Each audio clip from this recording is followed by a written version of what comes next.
El dia que vaig salvar una persona que estava ofegant. Uau. Sí, va ser heavy.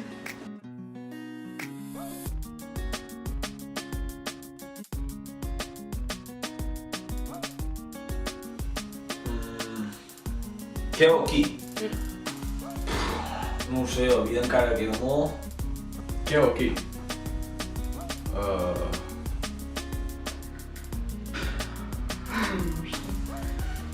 Suposo que moltes persones, però si hagués de dir així algú, potser la meva mare.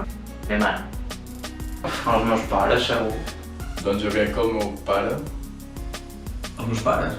O sigui, lògicament, els meus pares m'han influenciat per collons. Home, la meva família. Mi família. A més, poder és la família o jo no. Pues jo potser diria els meus avis. Sí, sóc el... Tot el que sóc gràcies a ells, vull dir...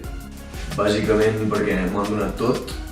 L'ha tirat sempre endavant i ha cuidat de mi sempre, encara que fos molt advers. Són els que m'han ensenyat tot a la vida. Estic molt orgullós de ser fill seu. Però els meus pares, perquè són molt tendre i tal. Però és algo que m'agrada molt, en plan, agafar cosetes de la gent en general perquè tothom em marqui d'una manera que et tinc ubicada. És algo molt bon. En plan, és algo que m'hagués fet fan fil. És com, això ve d'aquí, això ve d'allà. I m'agrada saber-ho de mi. Així que molta gent... Segurament el que m'ha marcat més suposo que han estat els meus amics, no? El meu cercle d'amistats. Els amics... Les persones al moviment et marca i quan t'hi sents identificat, la persona que tinc darrere, juntament amb la colla, que ha estat un dels pilars fonamentals de la meva vida. Els amics i els amors. Lliçons de vida, tots són lliçons de vida.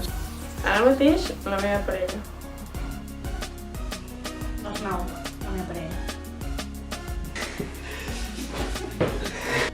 El meu ex. Bueno, jo crec que la meva primera parella, més que res perquè em vaig adonar de qui sóc, o em va fer veure una part de mi que jo no coneixia. I bueno, pues això sempre és una cosa que et marca i que és un canvi de la teva vida, que t'adones de que realment no eres qui pensaves que eres, o descobreixes una part que no sabies que tenies.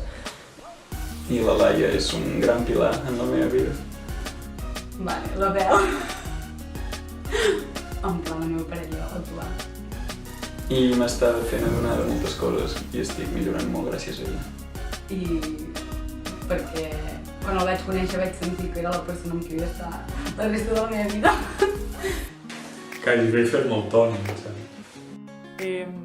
Anar-me'n a viure a Madrid, amb 5 anys. Venir a Barcelona i bueno, tot el que m'han dut pel camí d'aquests anys he viscut aquí. Sí. El patinatge. Coronavirus, qual vaig passar fa 2 setmanes. La música. El camí de Santiago. La universitat. Bé, jo crec que va ser com un part. Jo crec que em va marcar molt, vaig estudiar un any d'arquitectura, que no em va agradar. Després em vaig apuntar a fer a un curs de pastisseria i el meu pare em va dir n'estàs segura, t'agradaran els caps de setmana, no sé què, i jo li vaig dir, en aquell moment, amb el què i el qui, li vaig dir, tu vols tenir una filla feliç o una filla desgraciada? I vaig estudiar pastisseria i aquí estic, de pastissera.